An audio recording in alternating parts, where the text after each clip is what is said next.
YouTube Live. This is actually going to be kind of an exciting YouTube Live because I have some new information that I'm going to be throwing out there.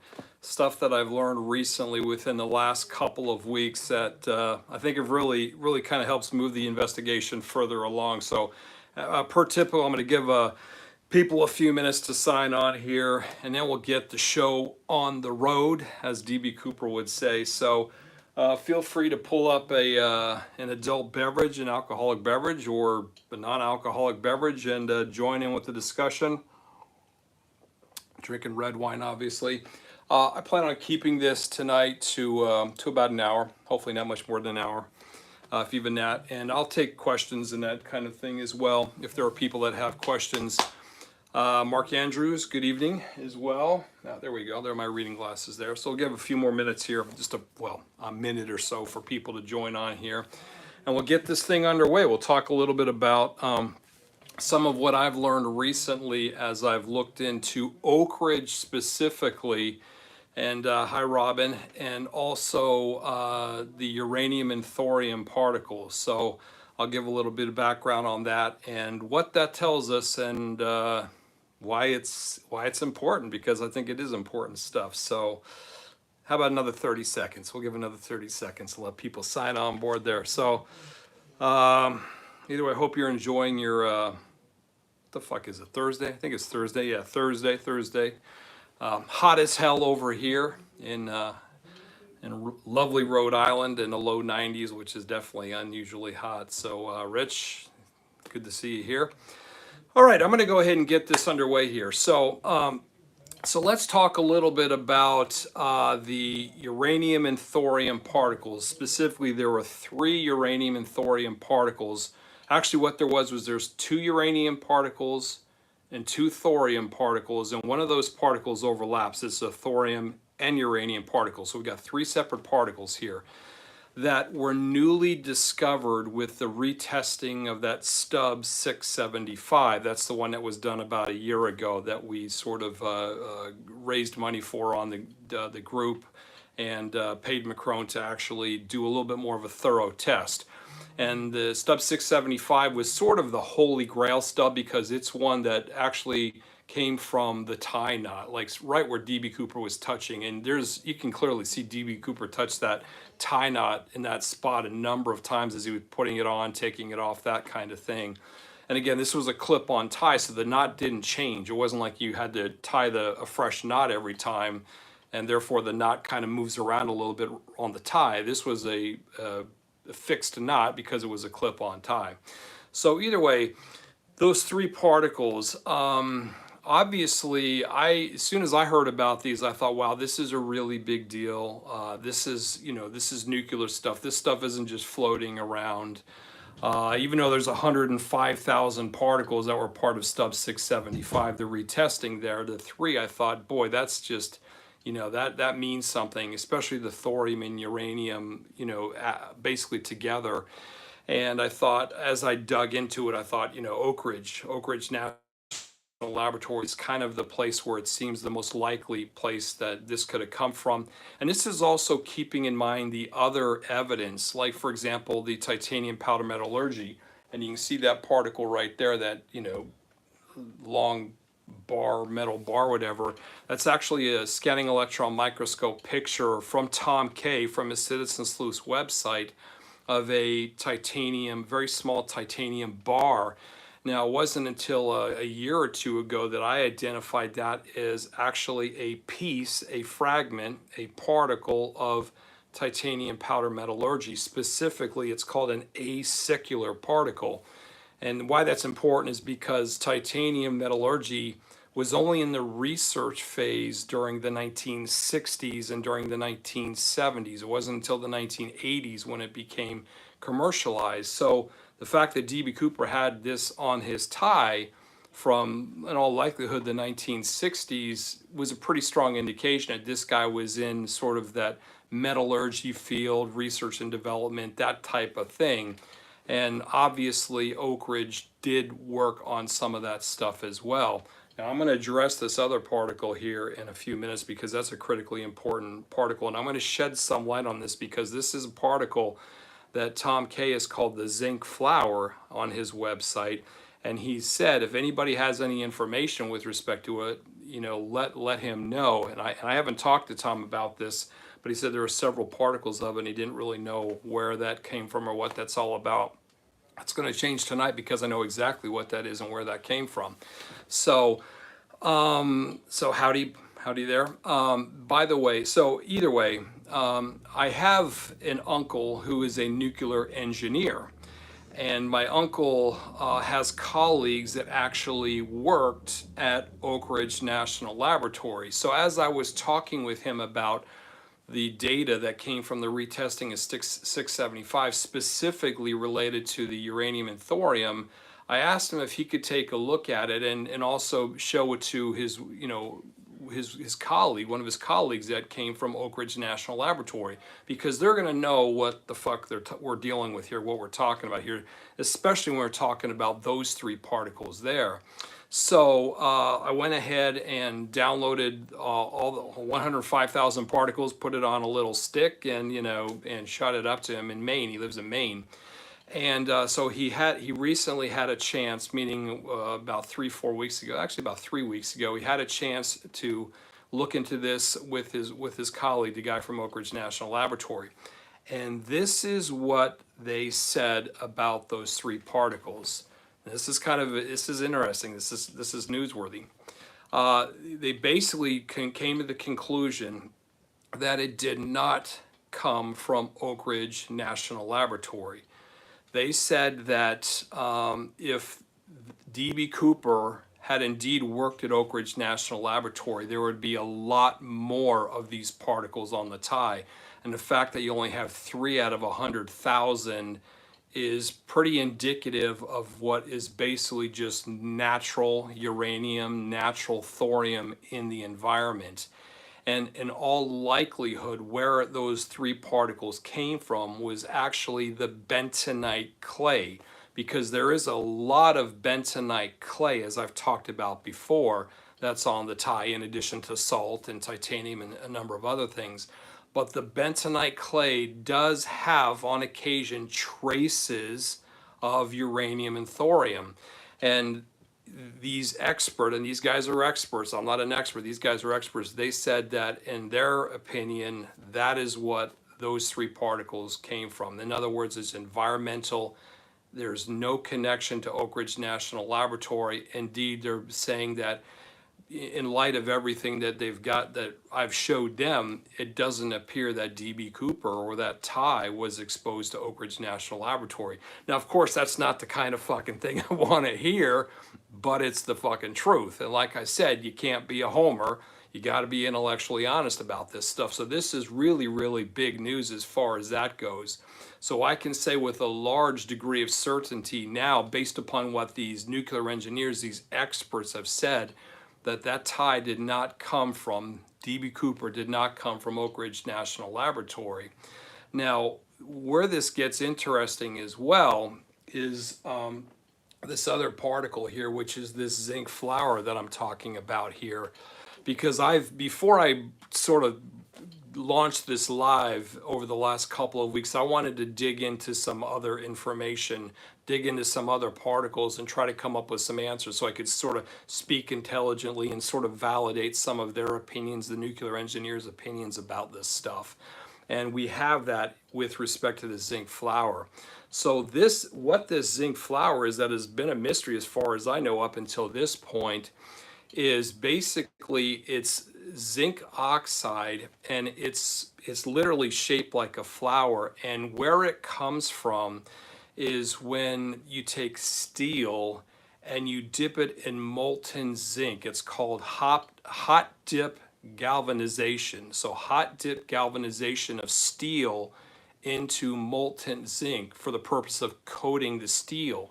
And when you pull it out, that zinc is exposed to oxygen and that type of thing, water in the environment and that type of thing, and it'll create a variety of things, including these flowers, these shaped flowers.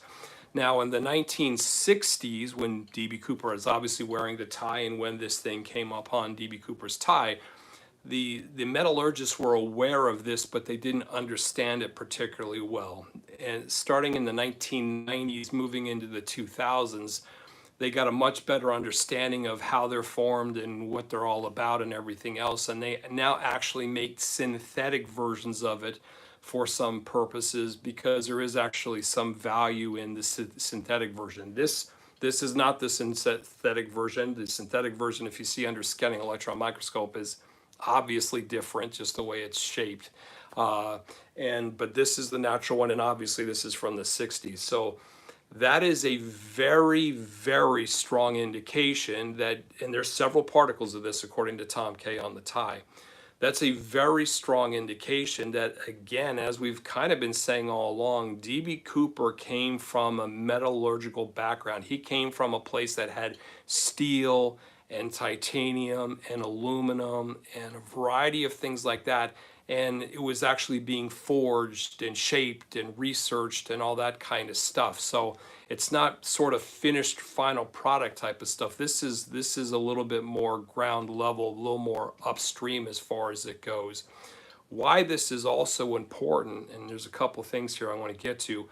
Why this zinc is particularly important is that I looked into Oak Ridge and I said, did Oak Ridge ever do hot dip galvanization using, zinc, stainless steel, anything like that? And the answer is no.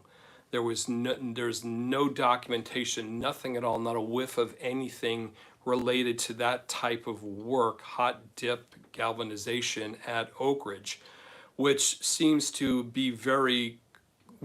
state very clearly that not only do the uranium and thorium particles appear to be too sparse, way too sparse to account for somebody working at Oak Ridge, and specifically the type of thorium and uranium they were working on was sort of a ceramic type, and that's technical and I don't want to get into it, but it's not consistent with the three particles that have been found. And then of course this, if D.B. Cooper came from Oak Ridge, he worked at Oak Ridge, the question is, well, where the hell did he get the zinc flowers, the zinc oxide flowers? So obviously, I think that pretty clearly speaks to the fact that that's just, it didn't come from Oak Ridge National Laboratory. So what that does mean, however, is that Crucible, and by virtue of Crucible, Vince Peterson is also back on the table in a very big way. The reason why I say this is because it was the thorium and uranium. That's the reason why I eliminated Vince Peterson from consideration as a person of interest, because again, there's the stuff on the tie, and I'm thinking it came from Oak Ridge, and they have none of this type of stuff at Crucible, so therefore it couldn't be from Crucible. There's just no way. But that's a game changer. When obviously that's removed, then that changes everything. Also, a couple of things that I wanted to look into and that I've looked into much more deeply relates to something else that I've dug into recently, and I talked about it, I believe, on the last YouTube Live just a couple of days ago, the fact that there is a fair amount of zirconium also on the tie. So it's zirconium, but it's not standalone zirconium. The overwhelming majority of it is zirconium with aluminum, and it's actually a pretty consistent balance. It's basically about 60% aluminum and about 40% zirconium, which my understanding means is basically like a master alloy. It's a master alloy. So again, that type of alloy, that type of use for zirconium is not consistent with what you would see at Oak Ridge National Laboratory. Rather, this is exactly one of the things that they were working on at Crucible, because zirconium has certain properties that help strengthen things like aluminum and stainless steel and stuff like that. So again, that also appears to be new stuff, new information that can be directly tied to Crucible. In fact, there was some lawsuit information related to their zirconium use and testing and stuff that I actually came upon. So this is well documented. There's no question about that as far as that is concerned there. The other thing is the bentonite clay, because the bentonite clay, as I've said before, the bentonite clay also is used for lining like nuclear waste deposits and that kind of thing, nuclear deposits. And the reason why that is the case is because bentonite clay, when it's exposed to water, it expands and it becomes basically impervious. I mean, it's really kind of unique. Now, to be clear, this is not the same type of clay that you use to make, ceramic dishes or plates or anything else. This is a different type of clay. Now, the bentonite clay does account for, I think, about 40 to 45% of the clay production in the United States. So it's a significant chunk. It's a plurality of it, but it's not a majority of the clay. But so one of the things I want to check into is, did Crucible have any kind of use for bentonite clay, anything of that nature? And sure enough, and feel free to check this out yourself, yes, actually bentonite clay was commonly used with forging steel. They would use it to create forms. They would create the forms that they would pour the steel shapes into as they're hot and cooling down.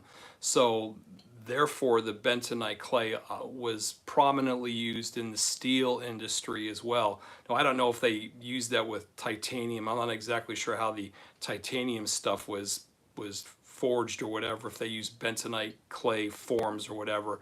But at least with respect to steel and that kind of stuff, that's exactly how they did it there. In fact, there are some photographs from Midland, Pennsylvania, of them actually doing that type of thing. So that's Crucible doing that type of thing. So so that's obviously really, really big news, and I think really, really important news, because what that tells me is that as new evidence has come in here, and as I've learned more about the evidence, specifically starting with the thorium and uranium, it appears to be pretty clear that this tie, and therefore D.B. Cooper, did not come from Oak Ridge National Laboratory, and didn't come from any kind of laboratory that was working in nuclear stuff like this. So that's really important. And it's also important to understand that the newer stuff, when we're talking about the zinc flowers, or we're talking the bentonite clay, or we're talking about the zirconium, which the zirconium alloy, specifically superalloy, that this stuff also appears, there is definitely a relationship with Crucible steel there. And obviously the titanium metallurgy as well, the titanium powder metallurgy, which is represented there, that's a piece of titanium. And both of these pictures are from Tom K's Citizen Sleuth website. So so there we go. So I'm officially back on board with saying, once again, in light of the new information and everything, that this looks like Crucible yet again. This doesn't look like Oak Ridge National Laboratory. And also Vince Peterson, for my purposes, is back on the table again. He's a serious, incredible suspect. And until somebody can come along and, conclusively say, well, he couldn't possibly have been D.B. Cooper because of something with respect to the science or whatever, I just think it's just blowing hot air. It's just a fucking waste of time. And so again, I think it's very important to understand that, D.B. Cooper is a complete enigma, is a complete mystery. It's been 53 years. He slipped under the radar somehow. And he slipped under the radar in part because he didn't look exactly like the fucking sketch and like D.B. Cooper. There are going to be some anomalies there, and it may be stuff like hairs parted on the right side of his head normally, or maybe he had blue eyes versus brown eyes, or whatever the case may happen to be. Maybe he's a white guy and he's not from Costa Rica after all, that type of thing. So again, like I said the other time, we just can't eliminate people for that. So so let me put my reading glasses on here, because I see we've got some comments there. But again, one thing I want you to understand here, that you're following along with me in real time as this investigation, as my research evolves, and it goes, and you kind of have the ebb and flow of it. and it's not just me, it's also Tom K. Tom has famously talked about, what DB Cooper giveth, DB Cooper taketh, how these things kind of change over time and everything. And you get something that appears like a hot lead, and then only to find out 6 months or a year later that it evaporates as far as that goes. So either way, that's what the nuclear engineers say. You got to listen to them. You got to defer to them. What they said makes perfect sense as far as that goes. And it does appear that those particles came from the bentonite clay. They were part of the bentonite clay that was on DB Cooper's tie. So there we go. And more importantly, the other stuff identifying the zinc flour, zinc oxide flour, and the zirconium, and where and how that was used at Crucible is also really, really important. Uh, Mary J, a prince among red herring chasers. I guess that's a derogatory statement, Mary J. I don't know who Mary J is, and I don't really fucking care.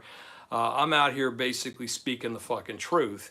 And whether you like it or not, I really could give a shit less. My job as somebody who's intellectually honest is basically call it like I see it, and as the evidence changes or our understanding of it changes or whatever, that's what we do. Mary Johns. So maybe it's Mary Johns. I don't know if it's Mary Johns or not, but I mean, basically, that's just sort of to sort of take a shot at me because I'm out here basically saying, hey, this is new information. My previous assumptions were wrong about this because now I've talked to some experts about this, and they've clarified some things with respect to that. Plus, there's new information related to the zinc flowers or whatever. I think that's a pretty big fucking deal. So, Eric, the seat on that plane would have chemicals on it.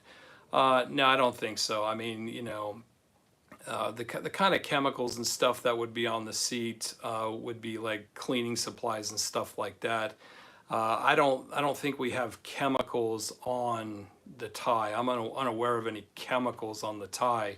When we're talking about zinc and we're talking about, like the titanium bar or whatever, I mean, these are actually metal things. Now, the zinc oxide is zinc and oxygen, obviously. But there you go as far as that goes. So just speak your piece, Eric. You're goddamn right. I don't fucking give a shit what people think or say. If somebody wants to take a fucking, what I consider a cheap shot at me for, as if there's like some fucking value of planting a fucking flag in the ground and being unmovable like a fucking moron, which we see far too much in this case. Yeah, I don't live there. That's not how I roll. So, Pat, you need to get on Ryan's show. Long overdue. Okay, that was a comment there. Ryan, if he's listening, maybe he needs to get Pat on your show. Maybe you need to get Pat on your show. So, any comments or questions, whatever, feel free to fire away here. I've been on for about 23 minutes here. This is really big. This is really important stuff. And every step along the way, we're learning something new, and and the evidence is gelling. It's becoming more and more and more solid there. So, can you debate Ryan Burns over Tina Barr? I actually have debated Ryan Burns, I think, over Tina Barr. But I'm willing to debate Tina Barr at any point. I'm absolutely 1,000% convinced that the flight path is wrong.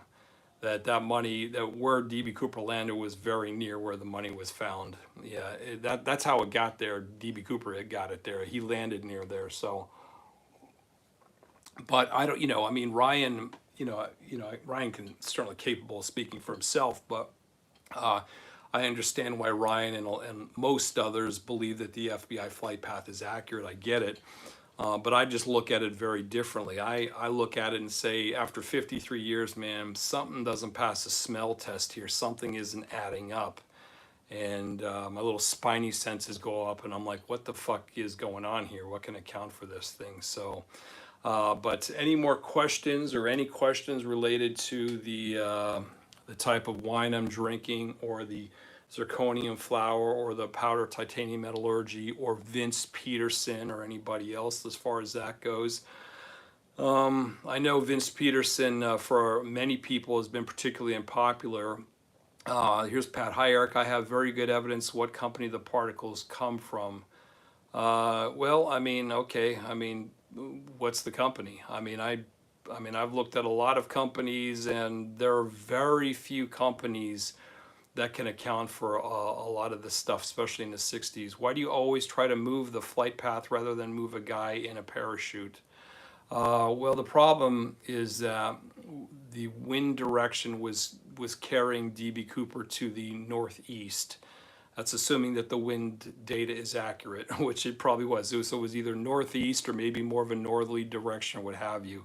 So if the FBI flight path is correct and DB Cooper jumped and he got, he went drifting in the wind like, physics demands, that's actually taking him further away from Tina Bar.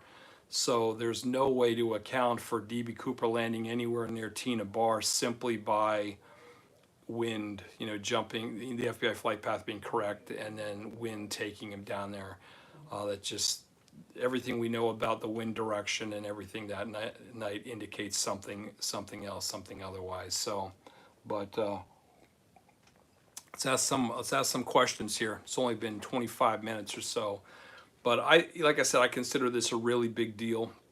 And as I'm going to continue to obviously really dig down into Crucible steel. I've already done obviously an immense amount of work in the Crucible steel, but also going to look for at other companies as well. So if there are people that have other companies in mind that can account for all of this stuff, the salt, the powder titanium metallurgy, the zinc oxide, the stainless steel, the rare earth elements, the commercially pure titanium, the alloy titanium, the bentonite clay, the zirconium, all these things, there you go. So thanks for getting more experts who weigh in on Eric.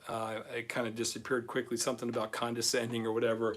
Yeah, that's it. I think, I think a lot of us who look at the case, we actually kind of know a lot about a lot of different things now that we probably never thought we would know about. Everything from what matches are made of to, bentonite clay to titanium to zinc oxide flowers and all these other things. It's having said that, there's nothing like having true blue experts that have been decades in this field to give their opinion about this. Everything, the patents and everything, huge Boeing connection. There is one company, it's been heavily investigated. Well, I mean, if you're talking like precision cast parts, for example, I don't think it's precision cast parts, which is in Portland. There's obviously the one in Albany, the company in Albany. Huacheng or Huacheng. I don't think it's them. I looked at them quite thoroughly, deeply as well. Pratt and Whitney, I looked at Pratt and Whitney very close as well. So there are a lot of companies I've looked at very close. But it's not as simple like you were talking about places that made cathode ray tubes and things of that nature. It just, it's just not there. You can't explain all of this stuff. You can't explain all of the different particles on DB Cooper's tie. And there's a wide array. There's a lot of stuff. So Albany Bureau of Mines did everything in that space. Albany Bureau of Mines didn't do everything in that space. They, obviously, sure as hell ain't a Pittsburgh plate glass. But the other thing is that when you look at these companies and you start digging into the men who worked there or whatever, you got to also have a kind of an understanding of who worked there, what was going on economically with these companies and everything else. So, because that's important, because I do think economic distress seemed to play a part, and ultimately DB Cooper deciding to do this thing. And it does seem that DB Cooper, had some sort of connection to Boeing. I don't think he worked at Boeing. I think if he had worked at Boeing, the FBI would have probably sniffed the guy out because they were really thorough with Boeing.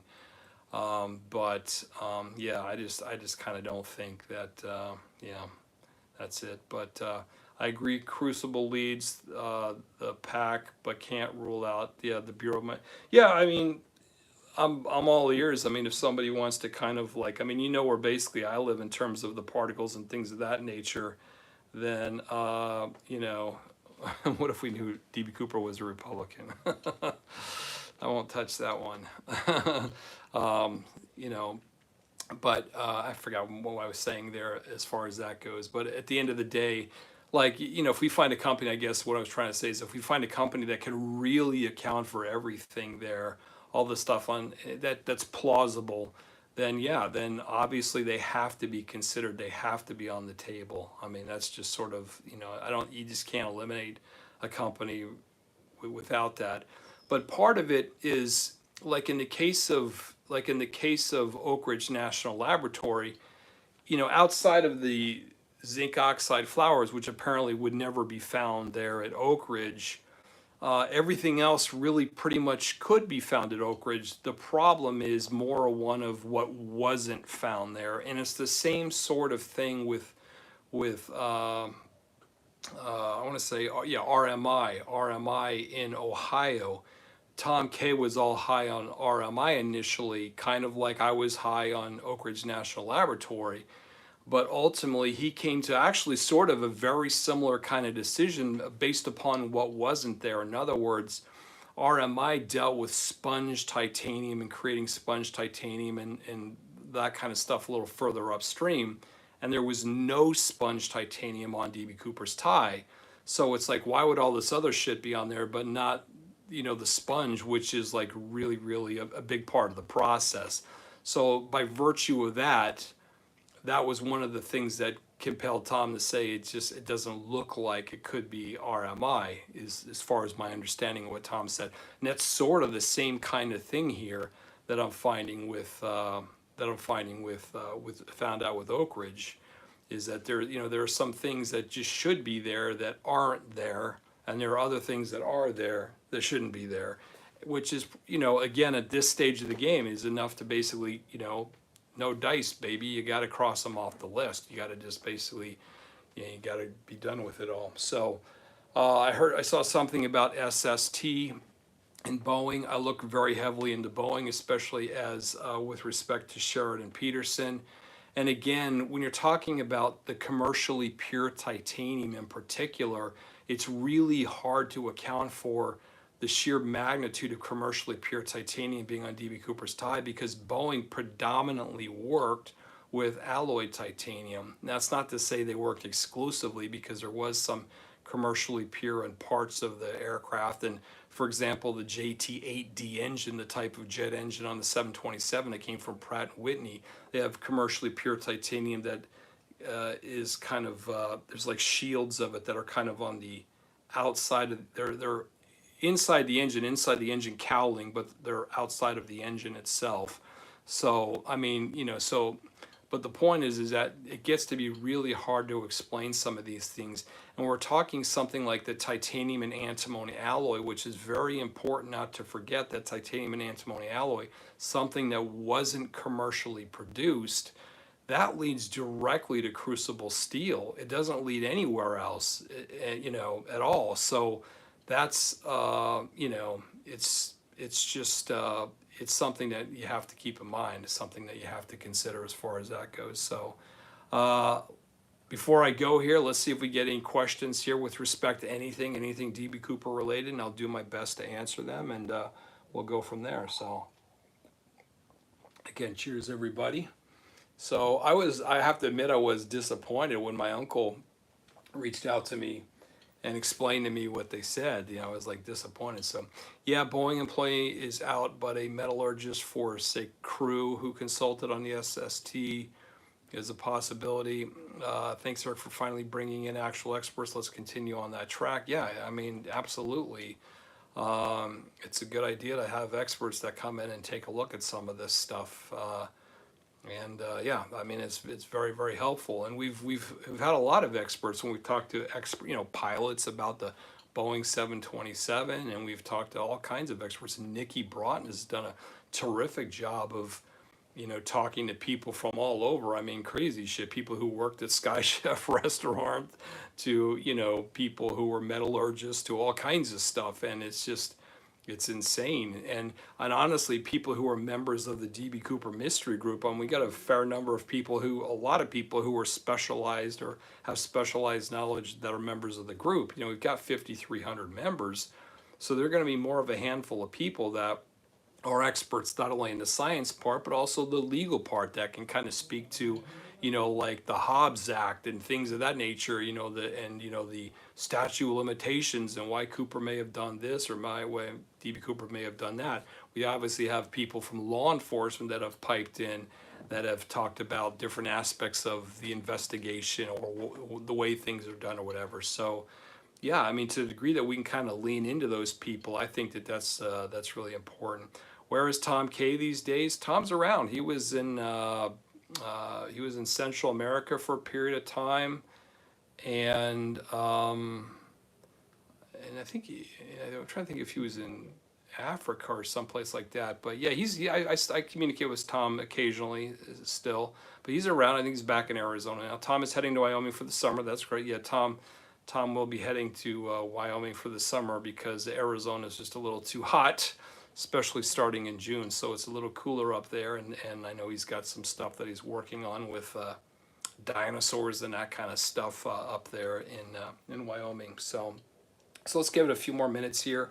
Any questions or comments or whatever? You think I suck? Feel free to tell me I think I suck, but I bite back. I'm unlike DB Cooper, I do bite.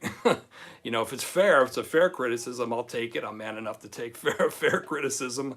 But as far as, if I think it's kind of a cheap fucking shot or whatever, I'll fucking call you out on it too and say it's a bullshit cheap shot, So again, I never apologize, and I'm not, if you're out there and you're investigating, or no matter what the fuck you do in life, I'm 59 years old. I've got a fair amount of experience in life, and I'll just tell you, never apologize for recognizing an error or a mistake or learning something new and running with the new information. Don't apologize for that shit. Embrace it and do it. Don't be a fucking moron. Don't be a fool.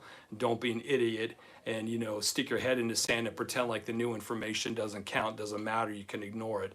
Again, that seems to be very, very, very, very common today. Yeah, 59, getting close to 60 here. So yeah, that's why I got these readers. That's why I need. That's why I need to have these readers here. So I don't look 59. Well, thank you for the compliment. I'm assuming I'm assuming that means I don't look 69, but I look younger. So cheaters, there you go, cheaters. That's right, they're cheaters. So I can read up close here. So, but so this is cool. I mean, this is really cool, and we'll see where it gets us. And there's a lot of stuff. I mean, a lot of people at Crucible have already been looked into. When I spoke with Chris Brower about this, as I recall, it's had to be a couple years ago. I know that him and Nikki and I believe Ryan, I think we're kind of like looking at different people, and I'll talk about the smoking in a second. Good, I like that point there. The fake smoking is absurd, but they looked at I believe according to Chris Brower, like 100 guys. Like they looked at 100 guys and to try to see does anybody sort of fit the profile for DB Cooper. And Vince Peterson was one of those guys that they eliminated. I obviously looked into Vince Peterson and I asked Chris to give me what he had on Vince Peterson. I came to sort of a different conclusion because my sort of what's important to me are the things that I consider important. The metrics are a little bit different, but either way. Now, as far as the cigarette stuff goes, I know my understanding is Vince Peterson was not a cigarette smoker. So let's just take it at that. That's according to his daughter. Beyond that, I don't know if he ever smoked or whatever. I do know, like I said on the previous video, that he did actually purchase cigarettes, however, for his underage son, his 16, 17-year-old son. He would purchase cigarettes for him, which I always thought was bizarre. And like so, and he's he's an interesting guy. He's an unusual guy, Vince Peterson.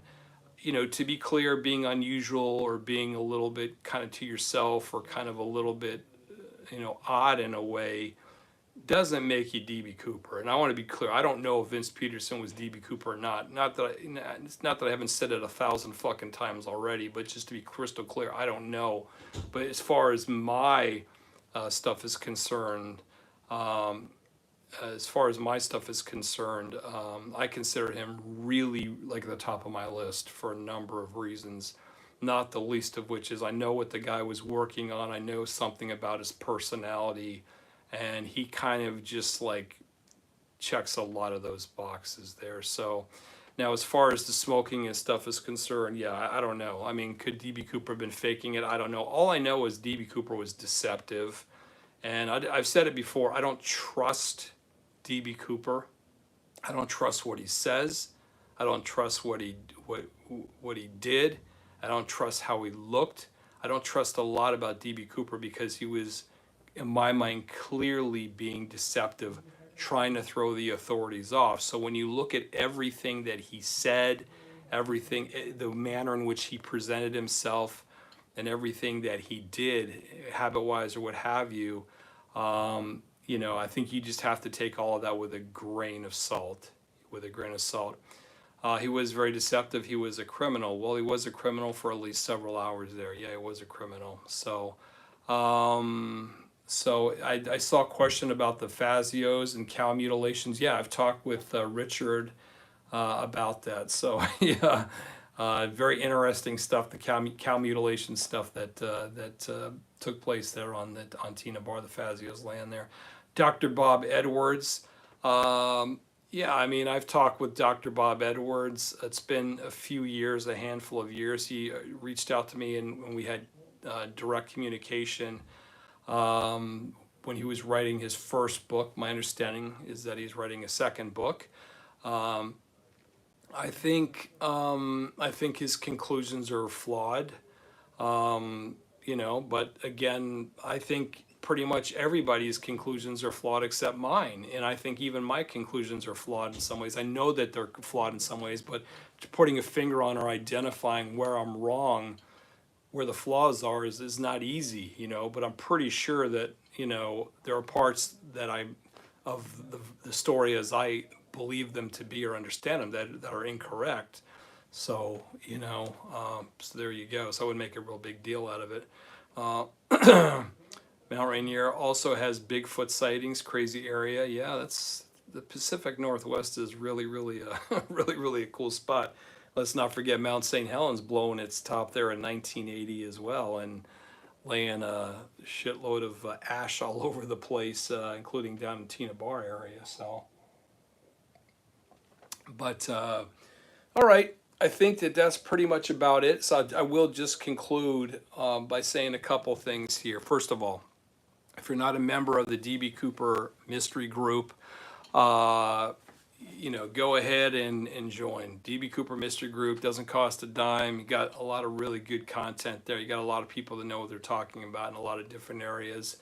Join in, contribute, just be an observer, whatever, man, whatever floats your boat. You do your thing, and if that's not your jam, then okay, then don't.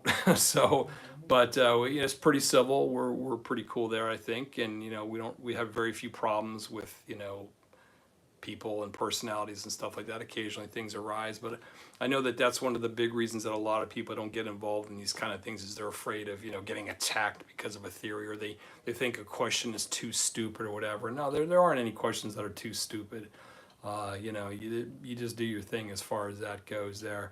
But in closing, I'll just say that based upon the evidence as I understand it right now, and this is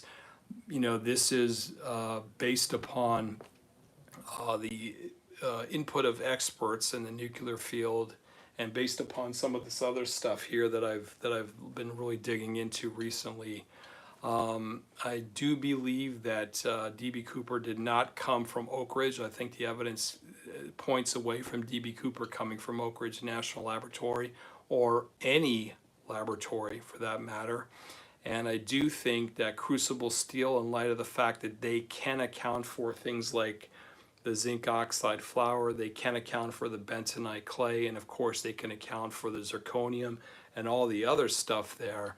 They have to be a major top shelf consideration, especially bearing in mind the relationship they had with Boeing, and knowing of course that employees, Vince Peterson specifically, traveled to Boeing on business, and this would have been during the time of the building of the 727 and all that kind of stuff. So again, that's just how my diseased mind works.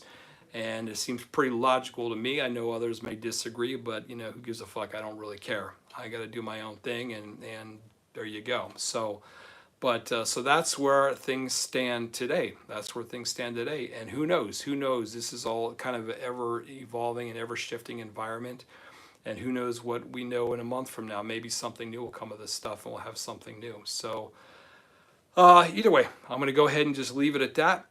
And thank you very much for joining in tonight. And of course, if you have any comments that or things you want to kind of direct my way personally or privately, or maybe as part of the Facebook group or whatever, feel free to do it. We're all good as far as that goes. So, all right, folks, cheers. Have a good night.